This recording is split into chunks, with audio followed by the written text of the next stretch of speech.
අද මම ඔයගලන්ට කියලා දෙන්න යන්නේ කොහොමද AC එක ඇම්පියර් ප්‍රමාණය, වොට් ප්‍රමාණය, කිලෝවොට් ප්‍රමාණය මැනගන්නේ කියලා. අපි ඒ සඳහා භාවිතා කරනවා වෝල්ටේජ් ඩිස්ප්ලේ මීටර් කියන උපකරණය. මම අද ඇම්පියර්, වෝල්ටේජ්, කිලෝවොට් ප්‍රමාණය මයින්න භාවිතා කරන AC එක තමයි සිංගල් ග්‍රීන් ඉන්වර්ටර් 12000 BTU කියන මොඩල් එක. ස්විච් ඔන් කරන කලින් ඔයගලන්ට බලා ගන්න පුළුවන් වොට් ප්‍රමාණය බිඳුවේ තියෙනවා, කිලෝවොට් ප්‍රමාණය බිඳුවේ තියෙනවා, වෝල්ටේජ් එක 222ක් කියලා පෙන්නනවා. ඒ වගේම ඇම්පියර් ප්‍රමාණය බිඳුවේ තියෙනවා. ස්විච් ඔන් කරායින් පස්සේ ඔයගලන්ට දැන් බලා ගන්න පුළුවන් ඇම්පියර් ප්‍රමාණය. ඔයගලන්ට දැන් බලා ගන්න පුළුවන් වොට් ප්‍රමාණය.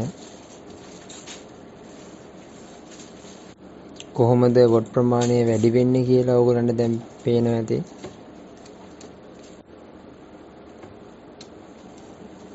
මේ වෙලාවේ මම AC එකේ උෂ්ණත්වය දාලා තියෙන්නේ සෙල්සියස් අංශක 27කට.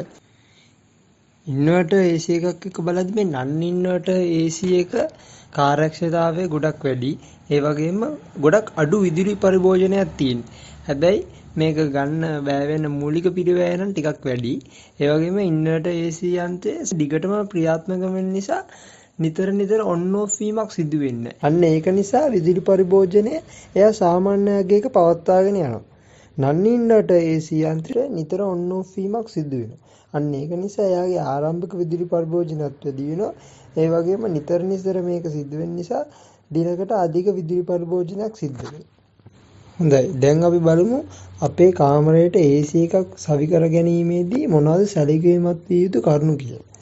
ඒවා තමයි රූම් සයිස් එක, රූම් එකේ උස, රූම් එකේ ඇති භාණ්ඩ ප්‍රමාණය, රූම් එක භාවිතා කරන පුද්ගලයන් සංඛ්‍යාව, ඒ වගේම හීට් ජෙනරේටිං උපකරණ සංඛ්‍යාව, රූම් එක පිහිටා ඇත්තේ පහළ මහලේද ඉහළ මහලේද යන බව.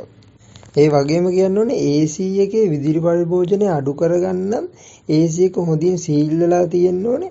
ඒ වගේම ඒ කාමරයේ පිටත බිත්තිවල රත් වීම වළක්වා ගැනීමට අපිට පුළුවන් මැක්පොයිල් හෝ හීට් රෙසිස්ටන්ට් පේන්ට් වර්ගයක් වගේ දේවල් භාවිතා කරන්න. AC යන්ත්‍රයේ උෂ්ණත්වය සාමාන්‍යයෙන් සෙල්සියස් අංශක 27ක් හෝ 26ක් වැනි මට්ටමකට පවත්වාගෙන යාමේ හැකිතරම් විදුලි පරිභෝජනය අඩු කර ගැනීමේ හැකියාවක් ලැබෙනවා.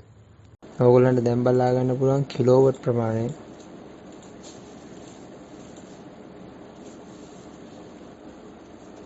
දැන් ඕගොල්ලන්ට බලා ගන්න පුළුවන් වෝල්ටේජ්.